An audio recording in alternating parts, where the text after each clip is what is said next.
Hello, everybody, and welcome to another episode of the Silver Savage podcast. I am super excited to start this new wave of interviews and guests on our podcast. And I can't think of a better way to kick this off with this amazing conversation I had with Sarah Miller. So I'm going to let you guys listen to it, but this woman has been everywhere, done everything from military to working for the government to sales in IT, and throughout it all, just really focusing on human behavior and now working with veterans, with wounded veterans specifically, doing breathing exercises with them and really helping them heal. What an amazing story, and what a great way to start this new trend of ours here at the Silver Savage podcast. So with no further ado, let's get into the episode.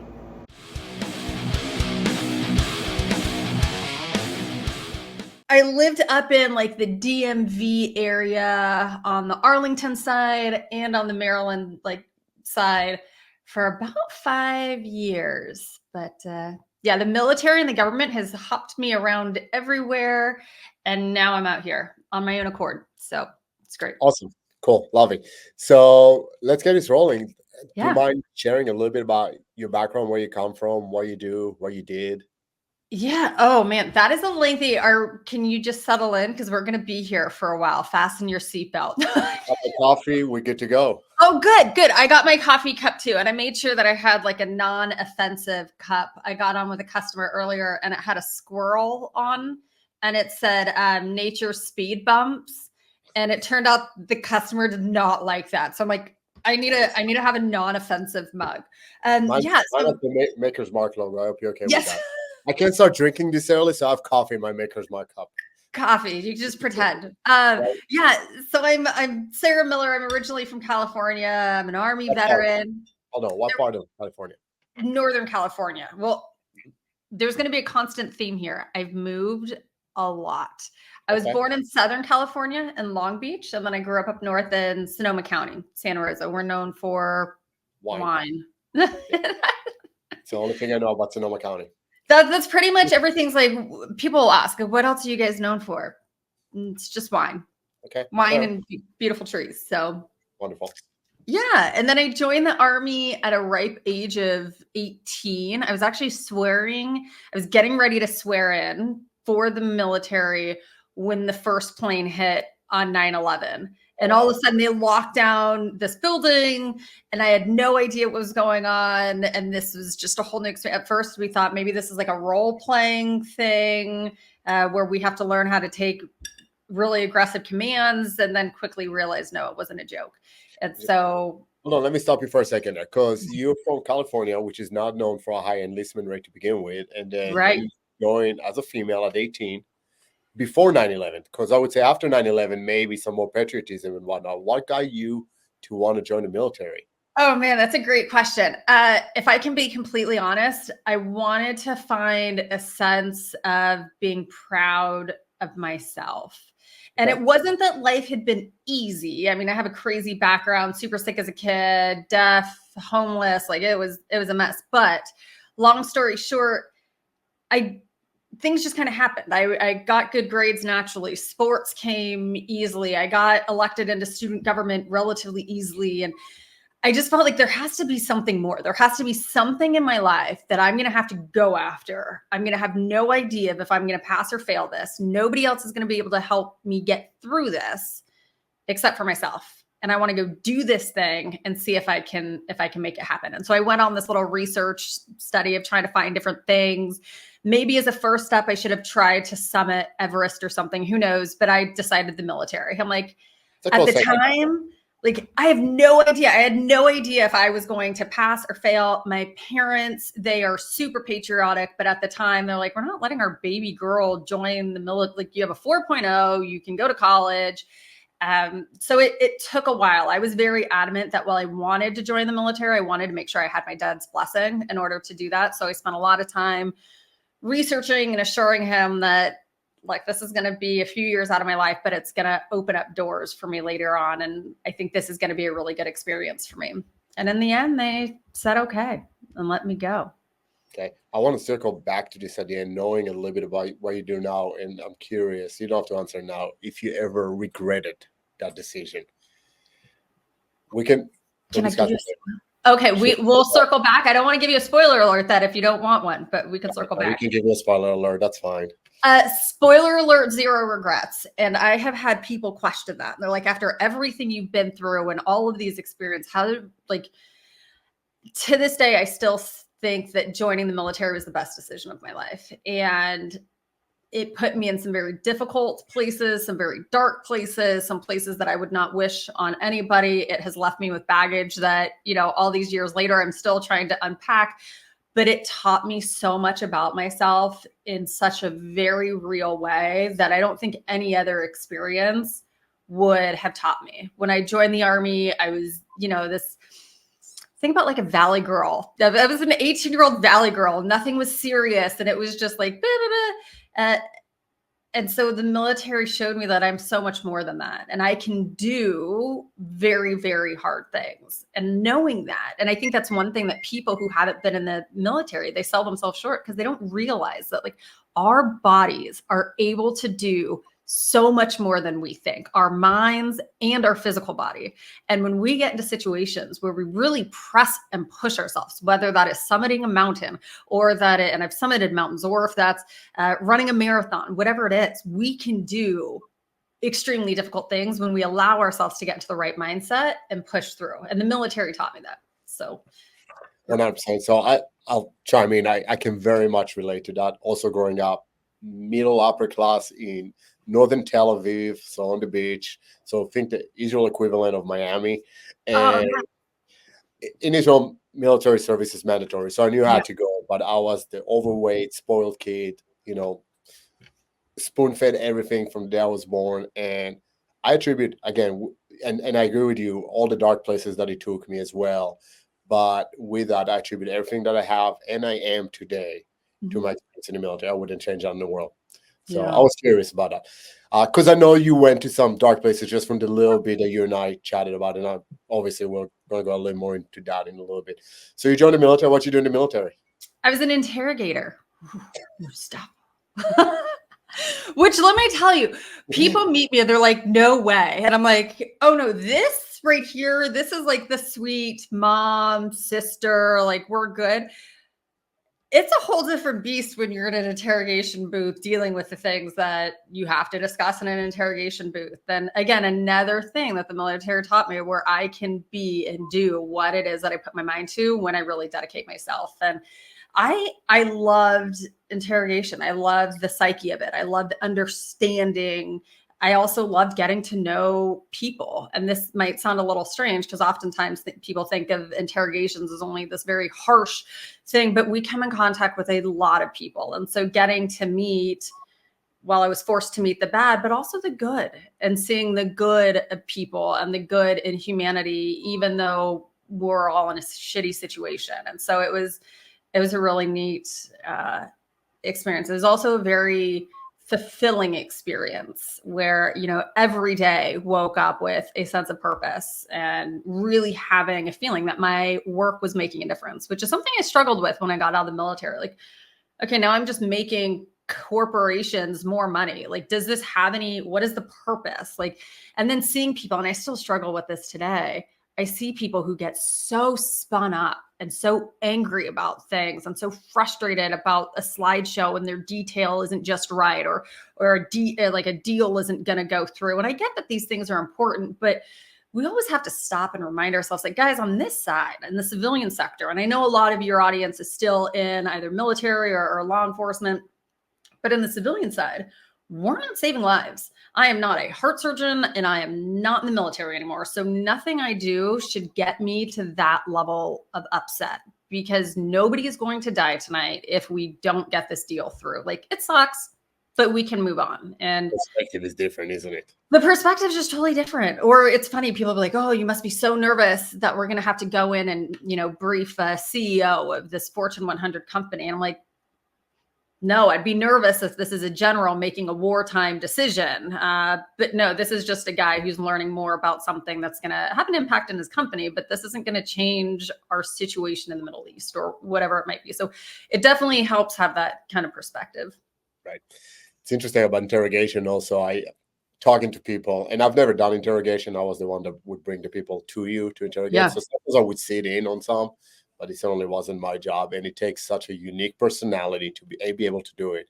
And be what people usually associate with interrogation is the the side of the scene in Hollywood, the waterboarding and that sort of stuff. They don't realize how much rapport building and just connection actually takes place, and how much more you get with honey than with vinegar, in a sense, right?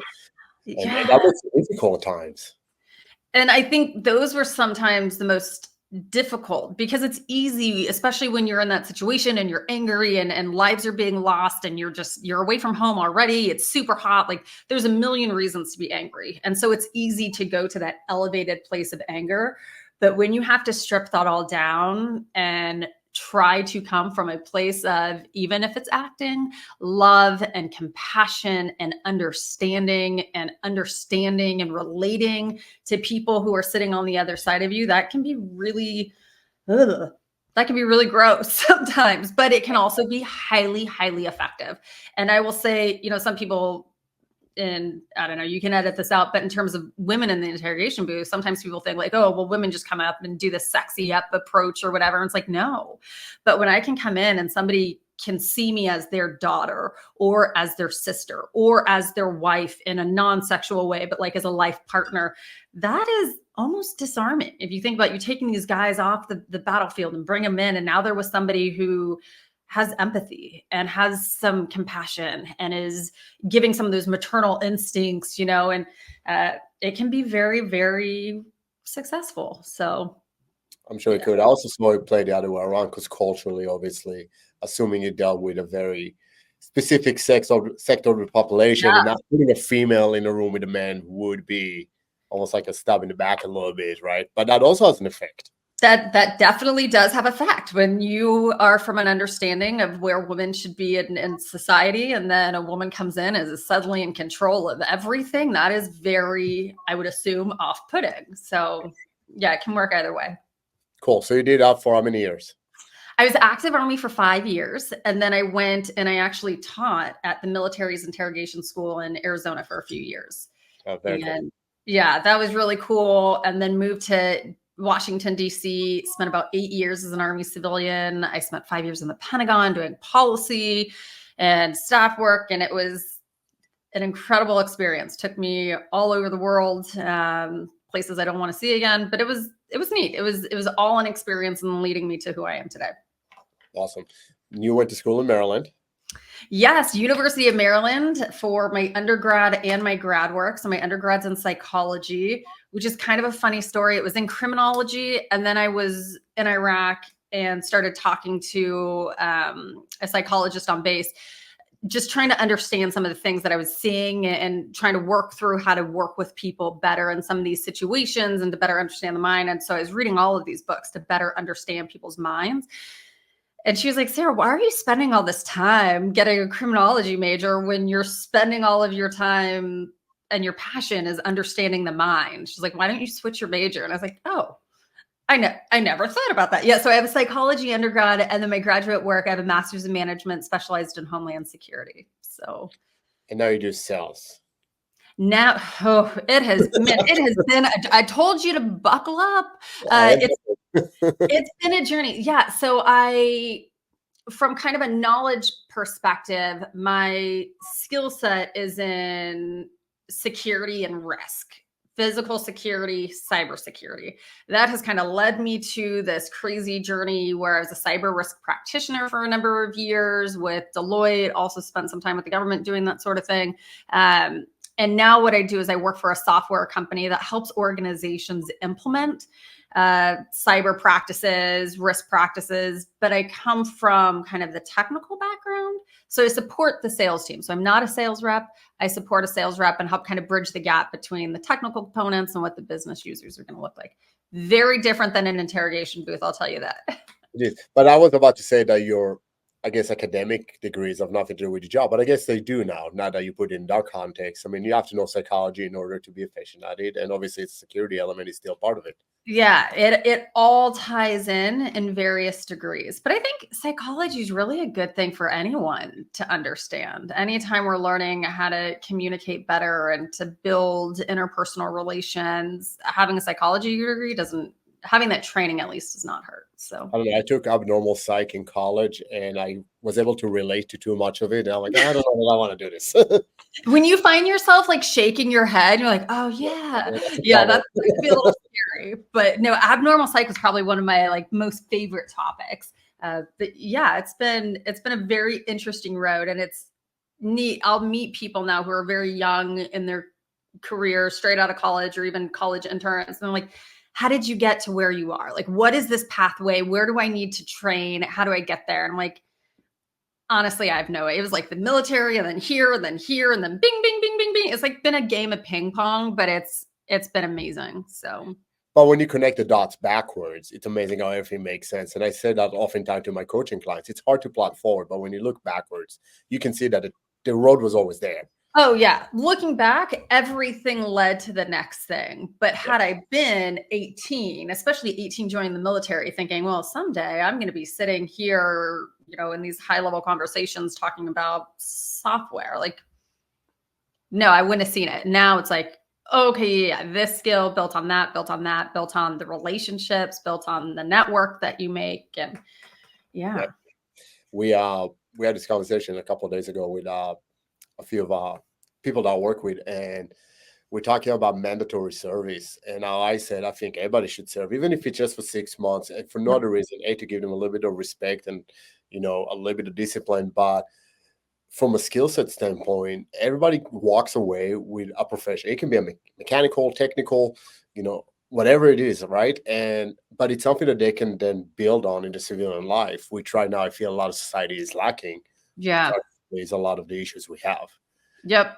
So No, and I think that's great. And I would agree from kind of two perspectives. One, having the training, whether that's some sort of skill that you're taking out. I think we look, especially in the United States, very strongly, and you have to go to university and it has to look like this. And it's like people are very successful without doing that. So teaching skills that are transferable, I think is great. But I think also teaching people to be of service. And I think that's really lacking in this country because we don't require service. And so whether service looks like being in the military, or if your personal beliefs are not going to make that happen, being of service somewhere, whether that's the Peace Corps, Discovery Corps, there are so many opportunities for people to get in service. And so I think taking some time, whether that's 6 months or a year, mandatory after high school, you have to get out of your house and you have to go serve other people. There's so much to be learned from that, and it opens eyes. It helps kind of bring everybody to the same, because when we're in service, especially military service, it doesn't matter who your daddy is, what kind of car you have back home. We are all equals. And I think our country would benefit immensely if people had that understanding. yeah, I agree 100%. So in Israel, in 10th grade, everybody has to pick some sort of community service for 40 hours. It's not a lot. I believe it was 40, or maybe just the training was 40 hours. Maybe it was longer, but it doesn't matter. The idea is that you have to do something. I volunteered as an EMS provider, right? So that was my community service. But people do whatever they want to do. They can go to a shelter. They can go to help at a nursing home. They can do fire, whatever they want to do. But to your point, it teaches them that there's more to society. Like I was not aware, again, growing in my little bubble, that there are people that live under the poverty line and Mhm. how that looks like, right? And all of a sudden I'm exposed to it. Like, oh, that's weird. That's new. How did they do it, right? And that really, for me at least, really clarified a lot of things, and my view Yeah. of life changed significantly. Yeah. So you got the military and everything that you're doing, and in our little messaging back and forth, you mentioned that you had some severe PTSD Mhm. and some other issues that came with it. So do you mind elaborating about that Yeah, a little bit? no, absolutely. And so, and this has kind of led me, I know we talked about being in sales and software. That is the job that pays my bills, and I'm very thankful for that job. What I do on the side, um, is breathwork, somatic healing, and trauma education. And all of that is because of that underlying message that you just kind of highlighted at, which was PTSD coming from my military. And, there's some events in my childhood that have also led to PTSD, which I didn't know at the time. I had this initial understanding that PTSD only looked like coming from combat or only. And while that is true for majority of what we're seeing within our generation, there's also, a lot of things that happen in childhood and other points in life, which can add to that term as PTSD as well. So I just like to lay that out there so that I hate to pigeonhole PTSD, that it's only inclusive of people who have been in a firefight or something like that. Yep, that can stick, but it can be anything. PTSD isn't the event. It is the body's inability to process and to respond and work through that event. So coming out of my military service, I was left with PTSD, and I didn't know it at first. At first, I was getting these really strong panic attacks and anxiety attacks. And I thought the very first time one happened, I was actually still in Iraq, and I thought I was having a heart attack, and I thought I was going to die. And it was just the worst thing ever. And then when I realized and was taught what was happening, no, your body's having a panic attack, and wow. And they didn't put a term to it at that time, PTSD. We just kind of held off. But later I started to see the ramifications of that in my life. And what I now call warrior mode, this concept of fight, flight, or freeze. And you probably heard of that. I call it warrior mode because that's what we do, right? We're trained to respond. We're trained to fight. But coming back from Iraq, that switch was never turned off. It was on the entire time, and other times that I had to go back overseas, but it was on. And then when you leave country, or if you're law enforcement and you're on for those shifts and then you come off shift, you don't get to turn that switch off. Your body just thinks that it's on. And so what that looked like in my life was constantly immediately getting to anger, immediately getting short and snappy, immediately getting frustrated, immediately wanting to hit people for no reason at all. You pull in front of me, I'm going to grab a crowbar and I'm going to attack your car. It's that's not a normal response, but in my body, the way the psychology and the physiology works, my warrior mode was on. I was already activated. And when somebody's already activated, it takes very little to just push them over the edge. And so for me, and I don't know if we discussed this in our emails, but for me, that looked like eventually numbing severely through drugs and alcohol, because I didn't always want to be on. It was difficult to always be on, and I wanted to find a way out, and I just wanted to shut my brain off, and I wanted to stop reliving or re-smelling. I can manufacture smells, and I don't want that. And so drugs and alcohol were an escape for me. And I got to a point where, I took an attempt on my life too, actually. And it's sad looking back now that I was in such a sad, broken place. I was so exhausted from constantly running. I was so exhausted from being constantly on, that I got to a place where I thought that my kids would understand. I have two kids, they're 12 and 8. I got to a place where I thought that my kids would understand if I wasn't alive anymore, and that they would be okay. They would understand that mommy went to bed and mommy just didn't wake up. And now looking back, and, I just spent the weekend with my kids. We were on the lake this weekend, and it was awesome. And I'm looking at these kids and just how beautiful they are, thinking, how could I ever have gotten to a place where I was I actually justified that my kids would be okay. And I was okay with giving up the future memories. So yeah, it took me to some really dark places. And through that process, I got some help from the VA. They do have a lot of resources. Things got better for a little bit. There's a lot of medications that they will throw your way. And so I kind of felt like this is just my life. I'm just going to be fully medicated, and this is what it's going to look like. And I got to a point a few years ago where I was just back in a really dark space. I didn't want to be alive anymore. And I reached out to the VA and said, I need help. And they said, okay, we can get you in 3 months. And I was like, I do not have 3 months. And they're like, okay, well, that's our soonest appointment. And we'd try to get you into the community, but mental health is overloaded right now. We don't have enough practitioners, so they probably won't see you any sooner. I was like, I do not have 3 months. And their only solution for me was to go to the emergency room. And maybe then I could get checked in for 48 hours or whatever the hold is. And in my head, I was like, well, I have these kids and my kids are at my house, and how am I going to go there? And so I just left that call and felt very alone. I felt very stuck and wasn't quite sure what to do. And I just went down. I don't know if you ever go down like the Facebook rabbit hole where like you click here and the next thing I know, it's the middle of the night and I'm on this breathwork journey that somebody was providing live from Bali, Indonesia. And I was like, what is this? I don't know. But for some reason, it's middle of the night. This thing's happening. I need to tune in. There's a reason why I have found this thing. And I went through this breathwork journey. And not only did I go through the journey, but the guy leading it, his name's Brian Kelly. He is a incredible human being. He broke down what was happening in the body. And then he broke down my breathwork helped solve that. And it was the first time. Sorry. I'm going to stop you for a second, Oh, sorry.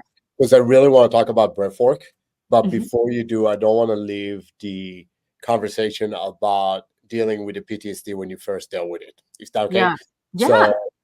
So, so you and I got in touch through a mutual acquaintance, a mutual friend. Yes. Okay? So Julie, who's been on the show a few weeks back. Yeah, And I saw her episode. so Julie's been great, and she's been helping me a little bit with my journey with it.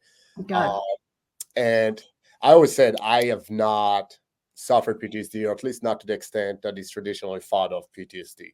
Although the last year, and specifically since I ended up deploying again in October for the war, and because it's fresh, and maybe because I'm significantly older, it's just hitting different.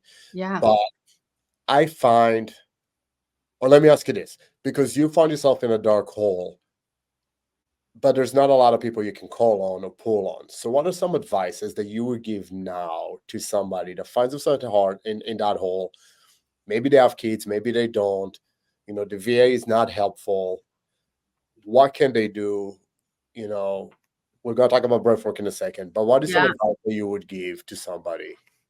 Move a muscle, move emotion. And it's going to sound too simple, but seriously, and I'm just thinking about my own self, like being curled up on my couch, wanting to die, everything's black, the walls are caving in. I wish I would have just told myself, get up and move. Get up, go outside, go for a walk, go for a run, get energy. And we'll talk more about breath work in just a second, but get your body moving, get your blood moving, start to get some of those chemicals that are inside your body to start processing. Because ultimately, and what I've learned through my training is that's what this is. And that's what PTSD is they are chemical reactions. They're events that happen that are now actually stuck in our physical body. And so if we want to recover from that, we have to get it out. And so even if it's just a 5-minute, go out and go for a jog around the block, or do some sprints, do something really, really hard that's going to get your body to start pumping, that's going to get your heart to start beating so that you can feel that you're still here. Your heart is still beating, your lungs are still taking in air. And as long as your heart is beating and your lungs are taking in air, you have a shot. And so we can work with that. Everything can be falling apart, but as long as you have breath going in and out and you got a heartbeat, we can get through this. And so anything like that. And I'll give you some suggestions too for nowadays when people are coming off shift or coming off deployment, what they should do in that moment. But if you're in a really dark moment and you have nobody to reach out to, which I have to tell you, it feels oftentimes like there is nobody, but there are so many resources out there now that are willing to help. But if it feels like there's nobody out, get up, go run, go. I got a punching bag upstairs. I love to put on my gloves and just beat the crap out of that thing. So do something safe. That's not going to hurt yourself or others, but get a sweat on. Love it. Because those are actually the two advices that I would give. Any sort of activity. And I tell my coaching clients, the days you feel the worst, those are the days you have to work out the most. Because even if it's just a little bit, it's not going to be your best workout ever. Just go and do something. And then the other thing I say, and you said it just as well, is there's always somebody you can reach out to. I don't agree that there's nobody there. You can be out on your own in a little apartment somewhere. There's still someone that cares for you, and reach out to somebody. That's somebody. And actually, that's something that Julie she forced me to do. She's like, you got to reach out to your 2 closest friends and let them know what you're going through, which I did. And it was hard. I'll be honest. It goes against my macho personality, Oh yeah. and for me to be vulnerable with two other alphas on that sense. And but it made such a big difference. It made me feel so much better just knowing that they're there. It really does. And and I know it can be hard to talk about feelings, to talk about the spaces that we're in. I think, society gives us a number of reasons. I think especially on the male side, you don't talk about feelings. So with everything else, the other thing I'll say is get into service. Go help somebody else, because we think as we're going through our problems that our problems are so big and they are the biggest thing in the world. But go down and serve soup at a soup kitchen one afternoon. You have nothing to do on a Friday night except sit at home and cry about how horrible life is. Yes, life is hard, but go serve at a soup kitchen and you'll see people who are having just as a tough time and they're still moving. So get into service and see the world from a different perspective, which kind of sounds harsh, but I really think move a muscle, get into service, and get help. Love it. Awesome. All right, so let's get into breathing. Yeah. I've been fascinated about it since November. I've been trying to learn more about it, and I don't find any good resources. So I'm here to learn. Oh, we're gonna be best friends. You shouldn't have said that, because now I'm gonna make you do all the breathing. Yeah. So we were talking about how I dialed on for this Zoom call. I was doing this middle of the night breathwork session, and it was intense. It was unlike anything I had done before. And I've done some breathing, like some Wim Hof, and then we're going to jump into a glacier lake. And, but I had never done anything like this. When I got done with that call, I went to bed and I literally slept like a baby. And I don't sleep well. I always have one ear open. I'm always listening. There's a movie, you know what that's like. And so that was the first night where it was like that switch that had been on forever was turned off. Or I shouldn't say turned off. It was dimmed. It was like it had a dimmer switch. And I woke up the next morning and was like, whatever that was, I need more of it. And I need it now. And so it just so happened that they were starting a course to train other instructors, and they're getting this instruction program up. And I was like, sign me up right now, because I need to learn. And it took me into this amazing journey of breath work through that group that I met, meditation under Deepak Chopra, and now somatic trauma therapy under another institute. And so it's but that was really the impetus of driving this all forward. And what I've learned from it is when we're able to stop and we're able to connect with our breath, we can actually kind of create a little bubble so that all of these things that are outside, all these things that are seeming so big, they're kind of impenetrable right now. I'm impenetrable because I'm here. I'm connecting with self. I'm understanding what is happening. I'm understanding what's happening to my body, and I now have the tools to get through it. So it's been, it's been pretty incredible. And so then kind of fast forward. Sorry, I think I'm talking a lot. Am I talking? No, you're great. I hate interrupting you because I'm so fascinated by what you're saying. But let me, because I'm typically listening to my other podcasts, I interfere all the time, I guess. Jump in, man. I've already had 2 coffees today. So just be like, Sarah, stop. All right. So there's different types of breathing. All right. Yes. And I don't know enough about it. I've been starting to learn. And actually, where I met Julie was at a retreat with another coach, and he had us all do a breathing exercise. And it was where you do the deep, fast breathing, and people start hallucinating things and making weird sounds. And mind you, I got back from combat about a week earlier. The second people started screaming, that was it for me. But I did not leave the room. I stopped doing the exercise because I couldn't handle it. But I sat down because on one side I'm like, this is just BS, right? This is heebie-jeebies. But it wasn't. And I'm like, I don't know what's going on here. So what is that all about? Yeah. And so you're right. There are different kind of breath sequences. There's different things that people happen. But basically, if we think about your nervous system, and that's really what breath work is breath work is getting into your nervous system, and it's activating or deactivating portions of your nervous system to reach the effect that you're desiring. So when I look at breath work, I kind of divide it into 2 areas. There is the deep dive breath work trauma therapy that I do, where we can talk about this for a long time. We go into your subconscious and start to release some of the trauma and the grip of trauma that it has in your current life. And those are longer sessions, but that's kind of looking in the past. Then there are all these breathing exercises and tools that we can do to help regulate right here, right now, so that these experiences that we're having don't turn into stuck trauma, don't turn into PTSD, don't turn into long lasting effects. So, as I'm working with people, I'm teaching them the skills so that, hey, starting from this day forward, let's start doing these exercises whenever something happens so you can activate your nervous system correctly.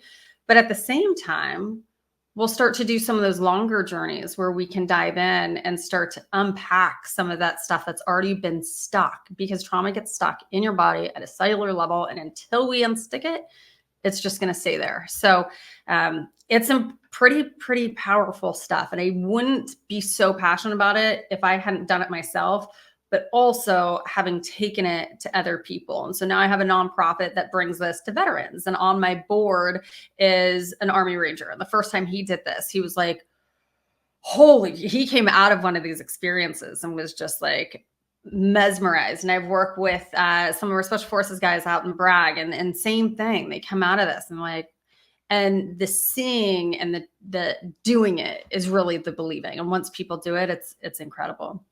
Is there a simple exercise that we can have our listeners go through right now? Just to Yeah. I love, so, and again, there's so many different things depending on if we're trying to upregulate. Maybe you want to get a little confidence or an adrenaline boost before you're jumping into a big op or something, or maybe we're trying to calm down a little bit. And so one of the ones that I really like is just a simple VUU, VUU, I guess is how you would spell that out. But what that does is it's activating your vagus nerve. And so your vagus is running, I'm sure you guys are all aware of this, but it runs all the way through your intestines, up through your brain. And it's the largest nerve that we have. And it runs for, it integrates in through everything. And what happens is it's sensing things, sending ideas to the brain sending messages back. And I'm oversimplifying this right now, but as that's happening, it's amplifying whatever those feelings and those emotions are. So if you see something, you're like, ugh, it's going to send that message up. Your brain's going to amplify it, send it back down. Then your stomach's going to start to constrict, or your chest might start to constrict. Oftentimes when you start to feel like sick, like you want to throw up, or maybe you need to go to the bathroom because something's just really bothering you, it's because the vagus nerve is just really, really tight and it's constricted. And so through this exercise of VUU, we make a deep guttural vibration. And by making this sound VUU and focusing on it as not just a sound, but as a vibration, we're able to loosen up the vagus and get to relax, so that we're relaxing not only the nerves, but we're relaxing the arteries, we're relaxing, bringing down our blood pressure, and you'll start to feel the sense of that going away. So this is a great one that you can do anytime when you really start to feel like amped and like, or angry. Do a VUU. So what that looks like, can we run through it really quick? Sure. Yeah, what that looks like is just take a nice deep inhale, ideally through your nose, but a nice slow inhale. Fill up your belly and your chest as much air as you can. And then on the exhale, just say VUU, but make it, instead of just VUU, really make it vibrate and resonate from your gut. So VUU, and try to push that out until... Did I right? Yeah, no, that sounds great. And you'll feel it too. It kind of has a little bit of vibration, right?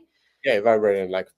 Yeah. So I would encourage you, go through 3 rounds of that. Just a deep breath in, and then VUU, and push that out. Once that's out, take another deep breath in. You can do that in just under a minute, and it is going to release amazing chemicals that are going to help bring you down. It's going to lighten up that vagus nerve so that you're not having that same impact, that gross feeling in your gut. So it's a real simple thing to do right there when you're starting to get that response that's building up. Well, I gotta try it. So my listeners are gonna have to bear with me for a minute while I'm doing 3 breaths or 3 VUUs. Woo.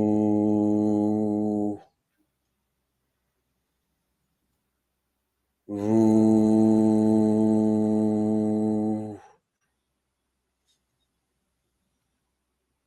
Woo.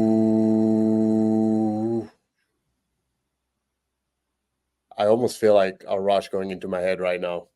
Like I don't know if it's breathing or whatever, but I can see how this would be relaxing.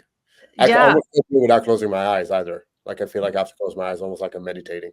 Yeah, well, and it's kind of interesting because sometimes people have a hard time thinking like, "Oh, I'm just going to breathe and make this sound voo. This is weird or woo woo." But if you think of it, like if you have a Charlie horse in your calf and your muscles tightening up, what are you going to do? You're probably going to rub it out. You'll grab a Theragun, and a Theragun is tapping it out. Doing voo is the same exact thing. Through that vibration that you're creating with that sound, you're tapping that out and releasing that. And so it's very relaxing, but it's also, it's going to help get you out of that immediate sensation that you're going through. Awesome. So let me ask you about this foundation that you work with right now. Yes. So first of all, is that your foundation? Did you start it? It is. Yes, it's my foundation. It's my way of giving back. So it's completely volunteer based, and I've been fortunate to learn and have the opportunity to gain a lot of knowledge throughout my training and education, and it's worked for me. And if it's working, why not let other people learn from it as well? So how do you go about giving your services? Is this online format or people coming to you? How does that work? That's a great question. And it's both. So when I first started doing this, it was working in person with veterans, leading them through breathwork journeys, which if you haven't gone through a breathwork journey, we really should schedule some time and just take you through one. Breathwork journeys are a way to release trauma without having to talk about it. And I think that's why a lot of the people that I work with, they really jump on, because if you think about going to traditional counseling and going to the VA, the questions, oh, what happened? Let's talk about the event. Let's talk about I don't want to talk about the event. I lived the events. I have nightmares about it. I don't want to talk about it anymore. In breath work and in this deep transformational work that we're doing, we don't have to talk about it.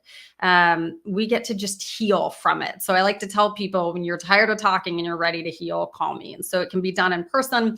And then my big focus the last few months has been starting an online platform so that we can have a broader audience. And so we have our first round of educational classes going live actually on June 1st. Our site's up already. There's a few things on there so people can get some ideas of what we're about. But starting June 1st, veterans can go on and they can get into we call it TR1, Trauma Relief 1. It's the first of a 3-part series where they'll first just learn about trauma. What we hear about this word, but what does that actually mean? And we put real words to it. So we're able to step away and be able to understand the changes that have taken place in our brain that lead us to where we are now. And we can get rid of using words like I'm broken, I'm crazy, I'm soft, I'm too you're none of those things. Our bodies and our brains are made to rewire. And because of what we've gone through, our brains have rewired. And so we break it down and make it very simple so that we can understand the problem.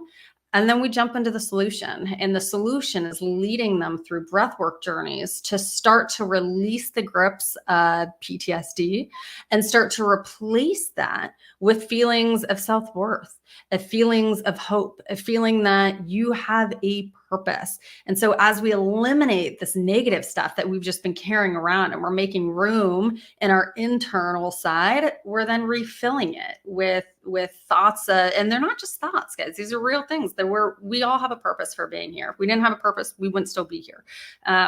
And so we like to release and fill it back up. So we're guiding people through that on an online course. And what's neat about it is once you get into this, there's a primary course and there's a whole library of additional breathwork journeys. So people can look at what they're going through and take a journey that's going to be part of them. And then at the same time, also teaching people, because remember, I look at how do we solve for the past, but then how do we solve for the future, is giving people a toolkit of breathing exercises so that in any situation, they know how to breathe, different exercises they can breathe, whether that's tapping or doing the VU, or there's all different box breathing. There's all types of breathing techniques that we can do based on the outcome that we're trying to get. And so we teach people those things. And we encourage them to train as you fight.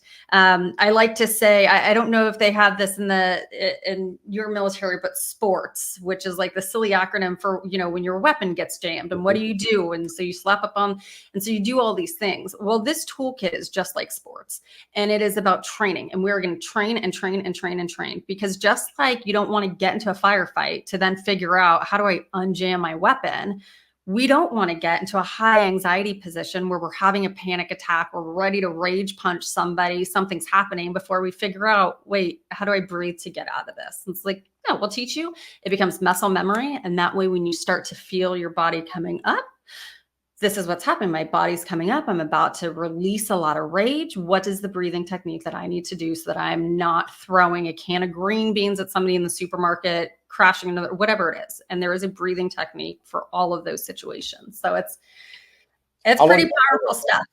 What? How long is the program, that TR1? TR1, it's a total of about 8 hours. It's self-paced, so you can take it on your own. And then we encourage people to take it as many times as they need. So not just the educational component, which is kind of like seminar based, but also once you get into a journey is awesome. Go through a journey. A journey takes about an hour. We dive in very gently into your subconscious. We start to release some of that stuff that isn't serving you. But then when you come out of it, you might need a few days to just kind of decompress and to work through some of those things. And then if you have time, take it again. We don't expect that somebody's going to take a journey and then magically run off and be Mary Poppins the next day. Actually, I don't know if anyone wants to be Mary Poppins, but that's not what we're striving for. But practice, and every time you do it, more is going to be released and more is going to come available to you. And it's pretty powerful. I'm sure it is, and I'm actually very interested in checking it out. But then you said something when you introduced it. You said it's for veterans. Is it only for veterans, or can non-veterans also benefit? So on veterans, and this is a great question. So on Veterans Breath Guide, it is just for veterans. We did have to kind of pick our scope. I would love at some point to be able to expand to law enforcement agencies and to everyone else, but we did have to start with a defined scope. But in addition to that, I am helping work with somebody, and we provide some kind of consulting services to the Breath Guide. And the Breath Guide is kind of like a civilian component. So anyone who does not fit into the veterans category can go over to the Breath Guide. They are, I don't know their date that they're going live. They're already helping people already, though, on one-on-one, but they'll be releasing an online platform as well. And there's a whole section dedicated to family members, to LEOs, to everyone else outside of that veterans community. So I think we complement each other very well. Cool. What's the website? www.veteransbreathguide.org. Cool. I'm going to make sure to add it to the notes. I'm going to follow up with you, obviously, but certainly encourage our veteran listeners to go and check it out. Awesome. So, our podcast is obviously for savages. Everybody that listens is a savage, whichever way they define it. Most of them, as we mentioned, are either law enforcement, military, first responders, but a lot of them, their savagery is raising a family or running a business. What do you do to stay a savage? Because obviously you led a savage life between everything that you've done. What do you do nowadays? Oh yeah, I like to say tap into my inner badass. If I'm allowed to say that. And I love that you're looking at savages as being so many things. Because there's so many different ways that we can show up and be a savage in our own life. But the first for me is that I have to stay even keel. And it's that same idea of if you're in a flight and the oxygen mask comes down, your flight's decompressing, what do? You got to put your own mask on first. And I have 2 kids. They're amazing. I volunteer a lot in my community, which I love. But if I am not fit, all bets are off. And so I keep with the gym, I do yoga, whatever it needs to be to keep me feeling like I am running on, primo gasoline. And a big part of that is just staying emotionally fit. And one other thing I wanted to mention, and I forgot, is, we talked about how Veterans Breath Guide helps release past trauma, but we also want to make sure that future things don't become trauma and don't get stuck. And so what that looks like is after you go through an event, whether that is coming off shift as an LEO and there's been some sort of confrontation, or maybe you've seen something or you've had some experience, whatever it could be, we oftentimes just have to push it down. We're like, we got to move on because we don't have time to deal with that. We got to go, move to the next thing. But giving yourself time to just go behind a closed door, or you can do wherever you want, but I like to close my door and give myself a few minutes to just work through whatever that was. And that looks like releasing some sound, shaking, getting it out, jumping around. too often, I think we feel like we have to walk around in a box, but your body, and I mentioned this, we're experiencing all of these chemical changes as we're going through triggering events. If we don't allow them to work out, they just get stuck, and we can't always let them work out right away. If you are in the foxhole and all of a sudden your body wants to run, well, you can't run, you're in the fox, sit down. And so you have to, at some point, give yourself time to like, whew, I got to let that response work itself out. So grab a punching bag, shake it out, whatever you need to do. But for me, those have been the really big thing. You got to take care of yourself first. Yeah, I'm a big fan of that. And so something I preach, I'm not very good at doing myself. But it's funny you mentioned. I don't know that people know this, and I don't know that even my wife knows this. But last couple months, I don't know, when I drive home from work, I find myself having the need to scream. Yes. So I open sunroof, open windows, and freaking the loudest scream comes out. I feel so much better afterwards. It really is. And what you're feeling are just those chemical reactions that have happened throughout the day. They're building up somewhere, and your body just wants to let them out. And I'm so glad. I love hearing that you allow yourself to just scream, to just let them out. Because when we don't, that's when these problems start to add up and they creep up. And I understand, there's a time and a place for everything. Like I mentioned, when you're in the foxhole or if you're in the fight, that's probably not the time to do some of those things. But when you get off shift or you get back home, let that work itself out. And your body, if you start to listen, your body will tell you what it needs, whether that's shaking, whether you need to put on some trap music and just like dance like a crazy person, you do it. But let your body move, let out the sounds, let out the feelings, because you're releasing all of that stuff that's getting stuck. Awesome. Love all of it. Sarah, how can people get in touch with you if they want to follow up on any of the breath work or just find out more? What's the best way? You can either go to my website, or if you just want to shoot me a note, I'm Sarah, SARAH, at veteransbreathguide.org. Even if you're not a veteran, my door is always open. And if I can't assist you, I'm happy to put you in touch with resources that can. I do also work with clients on a private basis outside of the volunteer stuff with veterans, a lot of work with people in recovery, because we forget how to breathe. And it seems like such a basic thing, but it's the first thing we do when we enter the world, and it's the last thing we do when we leave this world is breathe. And somewhere between those two, we forget how. And so I like to teach people just how to breathe again. It's pretty amazing. I just read a book called Breath. Yes. It's great. So I've been trying to keep my mouth shut and breathe through my nose a lot more. Yeah. And it's just simple stuff like that. Just being aware of like, and I know that breath talks about doing that at bedtime, but even if you take, and sorry, can I take like just 2 more minutes really quick? Because another thing I really, really find helpful when I'm getting really triggered or I'm starting, that anxiety is starting to come, just take a few seconds, stand up with both feet, plant both feet on the ground, stand up nice and tall, open up your hands, put them by your side, palms facing forward, tilt your head up. Ideally, if you can go outside and get some fresh air, just close your eyes and breathe. Breathe nice and slow through your nose, out through your nose if you're able. That's not accessible for everyone, but just take some time, close your eyes, shut off the external stimulus, keep your hands open so that you're feeling, we're still human and we want to make sure that we're having that body experience. It is a game changer, and it seems so simple, but it's just take 2 seconds, stop, ground. And if you can do that for a minute, if you can do that for 5 minutes, then amazing things will come. Some people like to get really prescriptive with breath work. There are a lot of prescriptions that we could talk through. The basic prescription I like to say is exhale longer than your inhale if we're trying to calm down. So breathe in for 4, exhale for 6, or exhale for 8. But if you can do that, standing up, grounding, hands out, it will change your day. I've taught it to my kids. I teach it to everybody I come in contact with. Stop wherever you are, put your hands down and just breathe. And it's an amazing feeling. I have 2 sons with ADHD. I'm going to teach them that. So. Yeah.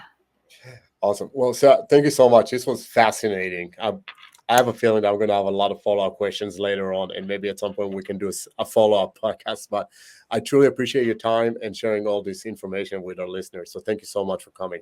Thank you so much. Have a great day. You do the same. Thank you.